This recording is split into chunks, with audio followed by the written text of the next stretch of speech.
अस्सलाम वालेकुम। कैसे हैं आप सब लोग? ठीक ठाक हैं। लास्ट लेक्चर में हमने लिक्विडिटी को डिस्कस किया था, जहाँ पे हमने सेशन लिक्विडिटी और कैंडल लिक्विडिटी को डिस्कस किया था। अब लिक्विडिटी किसको कहा जाता है? लिक्विडिटी कहा जाता है वो पेंडिंग ऑर्डर्स जो कि अवेलेबल हैं प्रीवियस हाइज के ऊपर या प्रीवियस लोज के नीचे। अब यहाँ पे हम आइडेंटिफाई करने की कोशिश ये करते हैं कि इम्पॉर्टेंट लेवल ऑफ लिक्विडिटी कौन से हैं। हमने लास्ट लेक्चर में जो डिस्कस किया था सेशन लिक्विडिटी।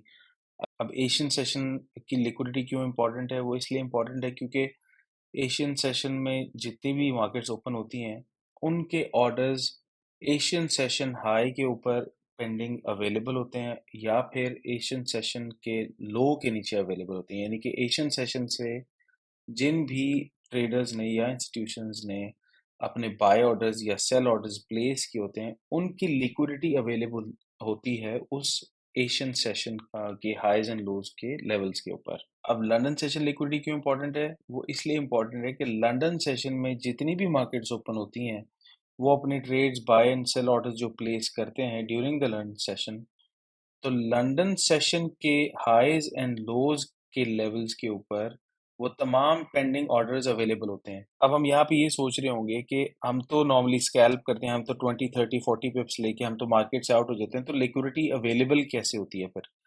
लिक्विडिटी बेसिकली जो बिग प्लेयर्स हैं उनकी लिक्विडिटी अवेलेबल होती है। इंस्टीट्यूशंस हमारी तरह ट्रेड नहीं करते, वो कोई 10 20 पिप्स लेके मार्केट से आउट नहीं होते, वो बेसिकली पोजीशंस को होल्ड करते हैं।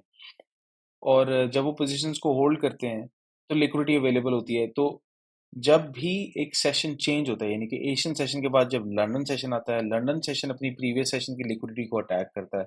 लंदन सेशन के बाद न्यूयॉर्क सेशन स्टार्ट होता है, तो New York session basically previous session यानी कि लंदन सेशन की लिक्विडिटी को अटैक करता है।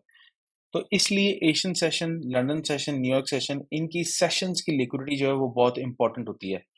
हमने लास्ट लेक्चर के अंदर डिस्कस किया था कि एशियन सेशन का जो टाइम है वो 8 बजे न्यूयॉर्क न्यूयॉर्क लोकल टाइम के मुताबिक एशियन सेशन 8 बजे से लेके 12 बजे तक उसका किल जोन होता है, और लंदन सेशन जो है वो 2 o'clock to 5 o'clock basically London session kill zone होता है।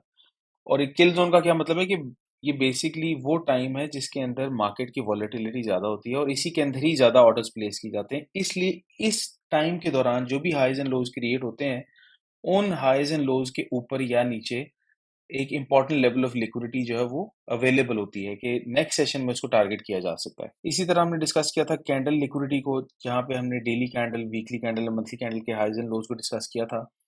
ये भी बहुत इंपॉर्टेंट लेवल ऑफ लिक्विडिटी है। जो भी ऑर्डर्स, फॉर एग्जांपल, अब एक प्रीवियस डे कैंडल अगर हमारे पास एक बुलिश कैंडल क्रिएट हुई है, तो जितने भी ऑर्डर्स हैं, तमाम इंस्टीट्यूशंस या रिटेल ट्रेडर्स, तमाम ने बाय किया होगा या मेजॉरिटी ऑफ द ट्रेडर्स ने बाय किया होगा। अगर किसी ने बाय नहीं किया तो ऑलरेडी उनके स्टॉप लॉसेस हिट हो चुके हैं। तो जिन भी इंस्टीट्यूशंस या रिटेल ट्रेडर्स ने जिन्होंने बाय किया, उनकी लिक्विडिटी उस डेली कैंडल के लो के नीचे अवेलेबल है, तो वो अटैक की जा सकती है। तो that is very important pool of liquidity. उसी तरह वीकली कैंडल और उसी तरह मंथली कैंडल के अंदर भी लिक्विडिटी जो है अवेलेबल होती है, जो मार्केट भी किसी भी लम्हे उस लिक्विडिटी को टारगेट कर सकती है। इसके अलावा हम यहाँ पे डिस्कस करेंगे न्यूयॉर्क लिक्विडिटी। न्यूयॉर्क में जैसे कि आपको पता है कि हमने आईसीटी का वन सेटअप फॉर लाइफ जो हम डिस्कस करते हैं, उसी को हम प्रैक्टिस करते हैं। तो उसके अकॉर्डिंगली एएम सेशन की लिक्विडिटी जो है that is very important. AM session के अंदर ही majority of the news events आते हैं, जहाँ पे इंस्टीट्यूशंस एंड रिटेल ट्रेडर्स जो हैं वो अपने ऑर्डर्स को प्लेस करते हैं। तो 9:30 to 12 o'clock बेसिकली ये मॉर्निंग सेशन या एएम सेशन कहलाता है, और इसके हाईज एंड लोज की जो लिक्विडिटी है वो भी बहुत इंपॉर्टेंट होती है। एएम सेशन के बाद is the lunch hour. Lunch hour usually previous session के, यानी कि एएम सेशन जिस तरह की लंच से पहले था, तो उसकी लिक्विडिटी को अटैक करता है, या हाई को या लो को। नॉर्मली ऐसा होता है, रोज ऐसा नहीं होता लेकिन नॉर्मली ऐसा होता है। तो लंच लिक्विडिटी या लंच सेशन में ऐसा क्या होता है, लंच बेसिकली प्रीवियस सेशन की लिक्विडिटी को अटैक करता है, वो अपना एक अलग से हाई एंड लो क्रिएट करता है, जिसको लंच लिक्विडिटी कहा जाता है या लंच आवर लिक्विडिटी कहा जाता है। अब इसका जो टाइम ड्यूरेशन है that is from 12 o'clock to 1:30।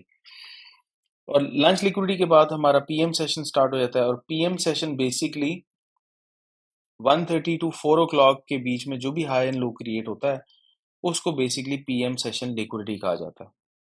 अब ये पूल्स ऑफ लिक्विडिटी क्यों इंपॉर्टेंट है, मैं ऑलरेडी जैसे कि आपको एक्सप्लेन कर चुका हूँ कि इस सेशन में या किसी भी सेशन में जो भी हाई एंड लो क्रिएट होते हैं, उन हाईज एंड लोज के लेवल के ऊपर पेंडिंग ऑर्डर्स अवेलेबल होते हैं या पेंडिंग लिक्विडिटी अवेलेबल होती है जो कि मार्केट किसी भी लम्हे उनको अटैक कर सकती है और लिक्विडिटी को टारगेट कर सकती है। अब यहाँ पे ये समझना बहुत ज़रूरी है कि सिर्फ लिक्विडिटीज के या सेशंस के टाइम को याद कर लेने से आप एक सक्सेसफुल ट्रेडर नहीं बन सकते। सबसे पहली चीज़ का जो आपको ज़हन में रखनी है वो है मार्केट की स्टेट या मार्केट की प्रोफाइल। अब जैसे कि मैंने ऑलरेडी स्क्रीन के ऊपर आप देख रहे हैं कि मार्केट स्टेट्स मैंने यहाँ पे 4 मेंशन की हुई हैं और ऑलरेडी हम प्रीवियस अपने डिस्कशंस के अंदर ये ऑलरेडी हम डिस्कस कर चुके हुए हैं कि सबसे पहले आपको समझना ये ज़रूरी है कि मार्केट इस वक्त क्या कंसोलिडेशन में है, क्या मार्केट एक्सपैंड कर रही है, क्या मार्केट रिट्रेस कर रही है या मार्केट रिवर्स कर रही है। जब तक आपको ये 4 स्टेट्स या 4 प्रोफाइल्स ऑफ मार्केट की अंडरस्टैंडिंग नहीं होगी, आपको लिक्विडिटी या कोई भी ऐसा टूल या कोई भी इंडिकेटर भी अगर आप यूज करते हैं अपनी ट्रेडिंग के लिए, आपको वो हेल्प नहीं कर सकता जब तक कि आपको मार्केट की डायरेक्शन का आइडिया ना हो। इसलिए हम जो फोकस करते हैं वो हमारा फोकस हमेशा होता है एक नैरेटिव के ऊपर और नैरेटिव के पीछे होती है मार्केट की प्रोफाइल कि आपके जहन में ऐसी क्या कहानी चल रही है और आप क्या समझते हैं कि मार्केट किस डायरेक्शन में जाना चाहती है और क्यों जाना चाहती है। जब एक नैरेटिव आप अपने माइंड में क्रिएट करते हैं मार्केट का, तो उसके बाद आप एक्सपेक्ट करते हैं कि मार्केट अपने टारगेट पे जाने से पहले ऑपोजिट साइड की लिक्विडिटी को टारगेट करेगी और उसके बाद अपना जो सफर है अपनी टारगेट की तरफ जारी रखेगी। तो दिस इज वेरी इंपॉर्टेंट कि आपको मार्केट की जो स्टेट्स हैं, consolidation, expansion, retracement and reversal, ये बहुत अच्छे से समझ आ चुके हों और आप मार्केट को आइडेंटिफाई भी कर सके कि मार्केट अभी किस स्टेट में है। जब आप मार्केट की स्टेट को आइडेंटिफाई कर लेंगे तो फिर आप अपने डायरेक्शन के अकॉर्डिंगली जो मार्केट के पीडीए रेज हैं, for example order block, favourite gap, liquidity pool, equilibrium, इनको यूज करते हुए आप लिक्विडिटी भी टारगेट कर सकते हैं और आप मार्केट का टारगेट भी टारगेट कर सकते हैं कि मार्केट एक्चुअली किस साइड पे जाना चाहती है। अब लिक्विडिटी पूल्स को हम कैसे यूज करते हैं ट्रेड में, जैसे कि आपने लाइव डिस्कॉर्ड के ऊपर भी देखा कि हम सबसे पहले न्यूयॉर्क सेशन में ट्रेड करने के लिए ओपनिंग रेंज गैप का हम वेट करते हैं। और अब ओपनिंग रेंज का आपको जैसे पता है कि न्यूयॉर्क सेशन जब क्लोज होता है 5 बजे शाम को और उसके बाद नेक्स्ट डे जब 9:30 पे न्यूयॉर्क सेशन दोबारा ओपन होता है, तो इस ड्यूरेशन के बीच में जो भी मार्केट ओवरनाइट ट्रेड करती है हम उसको इग्नोर कर देते हैं और हम एक्सपेक्ट करते हैं या हम एज्यूम करते हैं कि ये गैप है और इस गैप के अकॉर्डिंगली हम लिक्विडिटी को ऑब्जर्व करते हैं और लिक्विडिटी को टारगेट करते हैं और इस लिक्विडिटी को टारगेट करने से पहले हमारे ज़हन में एक नैरेटिव होता है कि आज प्राइस क्या करना चाहती है। हम हाई टाइम फ्रेम को भी स्टडी करते हैं, हम डेली टाइम फ्रेम के ऊपर ये ऑब्जर्व करते हैं कि क्या मार्केट एक फेवरेबल गैप से रिजेक्शन ले रही है या 4 आवर टाइम फ्रेम के ऊपर मार्केट ने कोई इंपॉर्टेंट लो ब्रेक करने के बाद कोई मार्केट स्ट्रक्चर शिफ्ट तो नहीं किया और अगर मार्केट शिफ्ट किया है तो फिर हमें एक ब्रेकर ब्लॉक से बेरिश मूव चाहिए। और इस नैरेटिव की बेस के ऊपर हम एक लिक्विडिटी को टारगेट करते हैं और उसके बाद फिर हम देखते हैं कि मार्केट अब किस डायरेक्शन में जाना चाहती है। तो हम इसके लिए ओपनिंग रेंज गैप को स्टडी करते हैं और इसी के साथ ही हम ट्रेड करते हैं। एग्जाम्पल आपके सामने है 22 अक्टूबर को। आप देखिए कि ये जो रेड बॉक्स है this is basically Asian session, blue box is London session and this orange box is New York session. Asian session में प्राइस ने बुलिश मोमेंटम के साथ रैली किया। लंदन सेशन ने एशियन सेशन को स्वीप करने के बाद प्राइस बेरिश होगी। तो this is your one of the example of the trades के एशियन सेशन की लिक्विडिटी टारगेट करने के बाद आपको एक बेरिश मूव मिली। न्यूयॉर्क सेशन में आप देखिए कि न्यूयॉर्क सेशन स्टार्ट होने से पहले प्राइस दोबारा एक दफा लंदन सेशन लिक्विडिटी की तरफ गई। London buy sell liquidity purge करने के बाद वापस प्राइस आई during the New York session. Price ने लंदन लिक्विडिटी को पर्च किया और प्राइस यहां से बुलिश हो गई।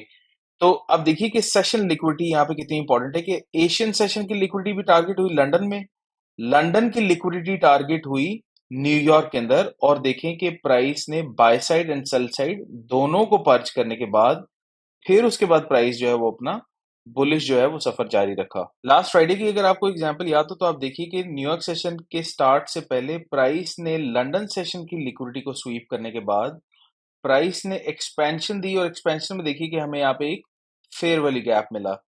प्राइस इस फेयर वैल्यू गैप तक रिट्रेस होने के बाद प्राइस यहाँ से बुलिश हो गई। ओपनिंग रेंज गैप के हवाले से मैं आपको एक दो प्राइस सिग्नेचर जो है हम अभी डिस्कस कर लेते हैं, और आने वाले लेक्चर्स के अंदर भी हम लिक्विडिटी और ओपनिंग रेंज गैप को ही डिस्कस करेंगे। और लिक्विडिटी जो है it is going to be a very detailed discussion जो हमारी ऑनगोइंग रहेगी एटलीस्ट फॉर अ मंथ। अच्छा, उसमें से अब जो पहला एग्जांपल है जो मैं आपसे शेयर करना चाहता हूँ, आप देखिए कि प्राइस ने हमें ये ग्रे बॉक्स जो है this is opening range gap 930 basically हमारे पास यहाँ पे ओपन हुआ है, तो ये हमारा ओपनिंग रेंज गैप का हाई है। और प्रीवियस डे हमारे पास जहाँ पे शाम को मार्केट जहाँ पे क्लोज हुई थी, यहाँ पे हमारा बेसिकली ओपनिंग रेंज गैप का लो है।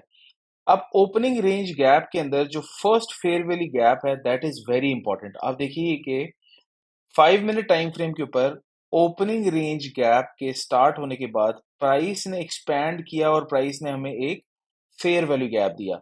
अब फेयर वैल्यू गैप बेसिकली ये एक बेरिश फेयर वैल्यू गैप है, तो हम क्या एक्सपेक्ट करेंगे कि प्राइस को बेरिश होना चाहिए।